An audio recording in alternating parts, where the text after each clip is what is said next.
Welcome to The Explainer. Today we're looking at a huge story. It's about how Kweichow Moutai, pretty much China's most powerful and you'd think untouchable brand, decided to launch this massive plan to completely reset its entire market strategy.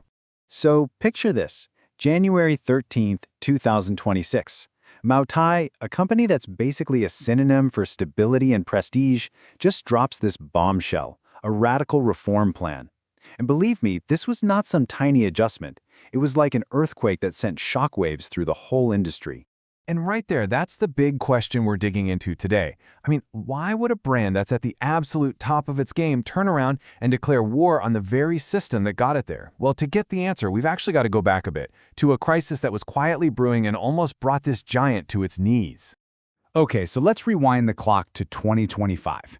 Because this is where you can really start to see all these pressures building up, the things that force Moutai's hand and set the stage for this crazy transformation. So what about this number, 6.3%? Well, that was Moutai's revenue growth in the third quarter of 2025, and that was a 10-year low. Now, for almost any other company, that would be totally fine, but for Moutai, a brand that's used to just wild, runaway success, this was a huge, blinking red flag. And at the exact same time, things were getting even worse.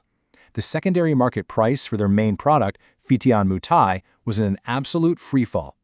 Look at that drop, from around 2,300 yuan all the way down to 1,500. This wasn't just about losing money. This was about the brand's premium, its whole aura of value, just evaporating. A sign of a really, really deep problem. So, what on earth was going on? Well, you had the usual suspects, right? A downturn in real estate, some anti-corruption campaigns, younger people's tastes changing.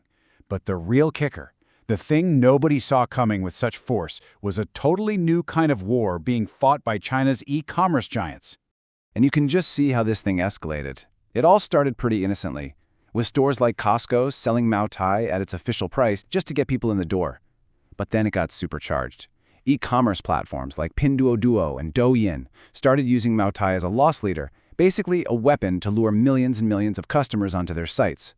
And this really gets to the core of the problem. Moutai's entire identity, its whole brand, is built on this idea of luxury and scarcity. Pinduoduo's goal, the complete opposite. They wanted to use Moutai as a high-volume magnet to get traffic and, honestly, to make their platform look more legitimate. These two goals were just on a collision course. So here's how Pinduoduo pulled it off. It's pretty wild. They didn't have any official deal with Moutai.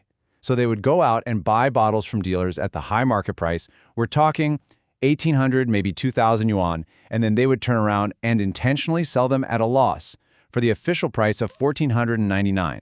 It was a brutal, but you have to admit, very effective strategy. And then, in late 2025, everything just snapped. Pinduoduo's promotions pushed the price all the way down to 1,399 yuan. Now think about that. That is a full 100 yuan below Moutai's official price. That one move completely shattered the brand's price anchor. It was a clear signal that Moutai had lost control of its own product.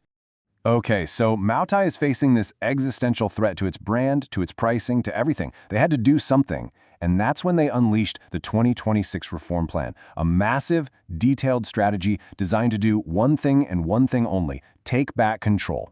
The whole plan is built on these four big pillars, and each one is specifically designed to claw back a piece of its power from the chaos of the open market.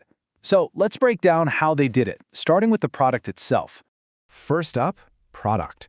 Moutai went back to basics and rebuilt a crystal-clear product pyramid. This move was all about making the role of every single bottle obvious, from the everyday fetian you might bring to a dinner, all the way up to the super premium aged Moutai that's meant to be the absolute pinnacle of the brand. And here's the key. They backed it up with action. It wasn't just talk. To make sure those high-end products felt valuable, they slashed the supply. Cutting Zodiac Moutai by 50%, the message was loud and clear. These premium bottles are actually scarce, and we are going to protect their value. They even got rid of one whole product line just to tighten things up. Second pillar, operations.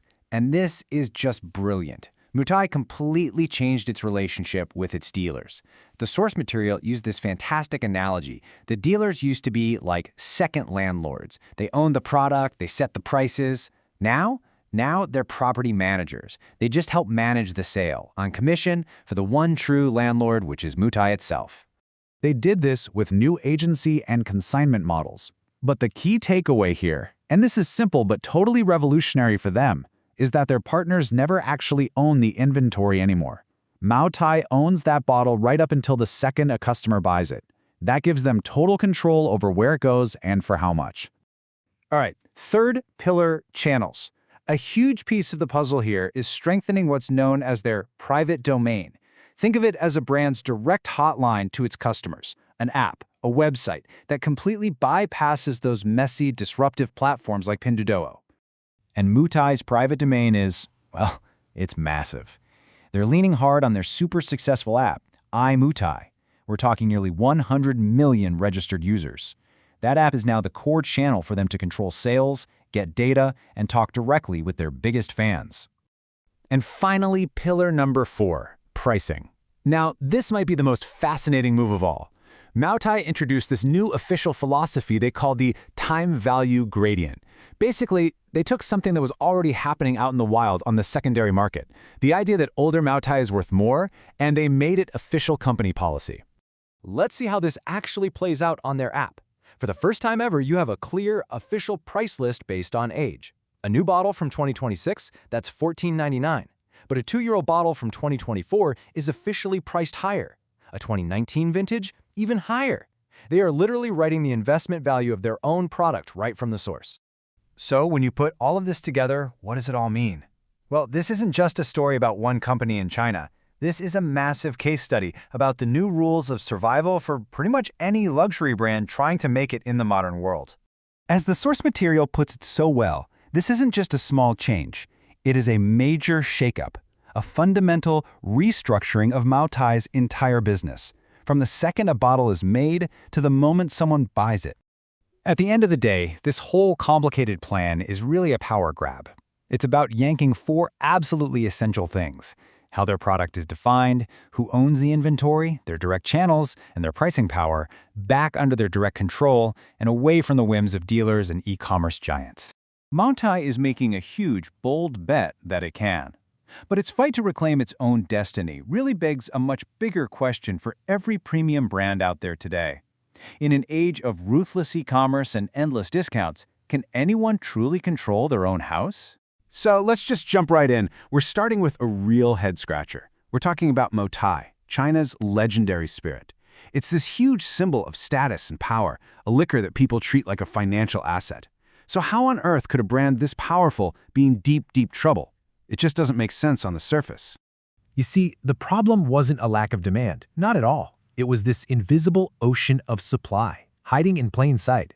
We're talking about a conservative estimate of over 200 million unopened bottles just sitting there. In private collections, in warehouses, this created what's called a social inventory, a massive shadow market that completely shattered the company's control over its own price.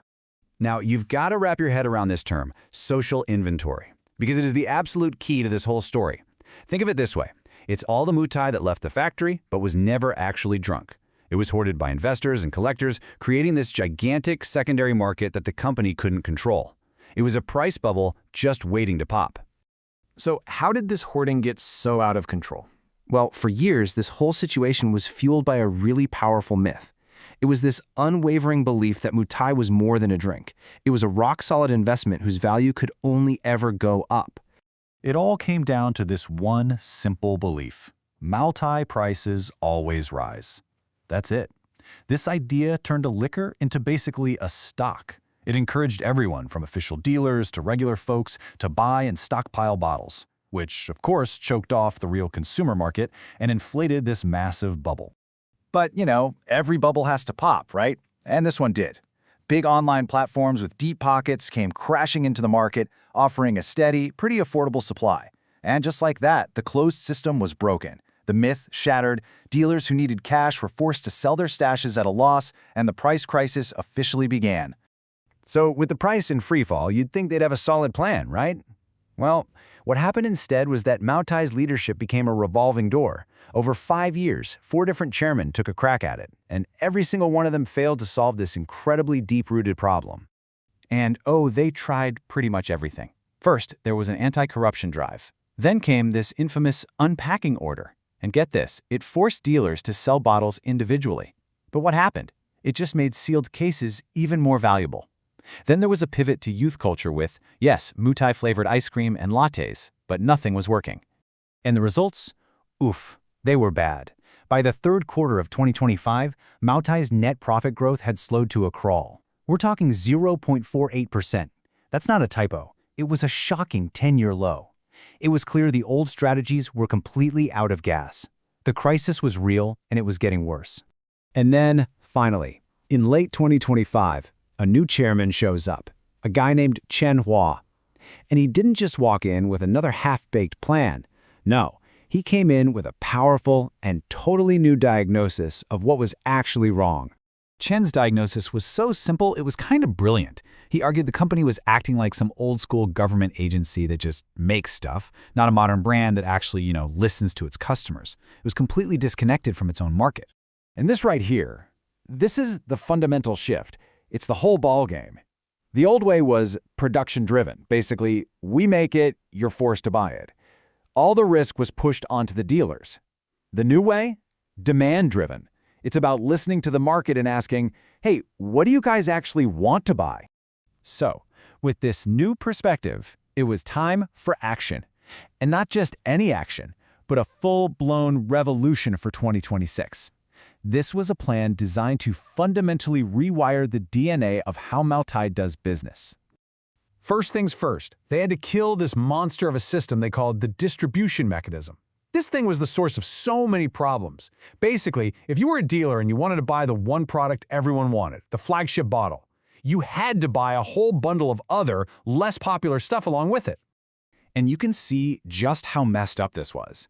Dealers were stuck with products they didn't want and often had to sell them at a loss, which just created chaos in the market.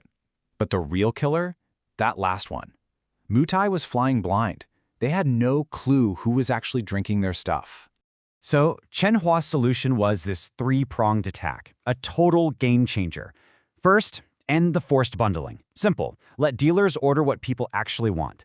Second, and this was the big one, do the unthinkable. Sell the crown jewel, the good stuff, directly to people online. And third, give the dealers a new job. Become service centers, not just warehouses. Okay, so that's the plan. Sounds pretty radical, right? A complete 180-degree turn. But the big question is, did it actually work? Well, the first signs are not just positive, they're incredibly encouraging. The results came in and wow. Just by going direct, Moutai reconnected with its audience in a huge way. We're talking more than 6 million new people signing up for their app in 1 month. And these weren't just curious looky-loos. These were real buyers. They placed almost 1.5 million orders for the main product in a single month. This proved that real, tangible consumer demand was there the whole time, just buried under that crazy old system. And check this out. This wasn't just about online sales. It actually helped calm down that chaotic gray market.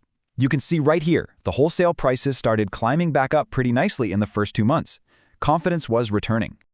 So what about the dealers? You'd think they'd be furious, right? The company's now selling direct, but nope. They were actually thrilled. With all that pressure off their backs, many of them hit nearly 40% of their annual sales targets by the end of January, way ahead of schedule. But let's not get ahead of ourselves. Here's the real test, the question everyone in the industry is asking now. These fantastic early results all happened during the peak holiday season. So, was this all just a holiday sugar rush, or has Moutai truly finally turned the corner? Because when you zoom out, what we're really seeing here is something bigger than just a business turnaround. It's the difficult, high-stakes transformation of a cultural icon.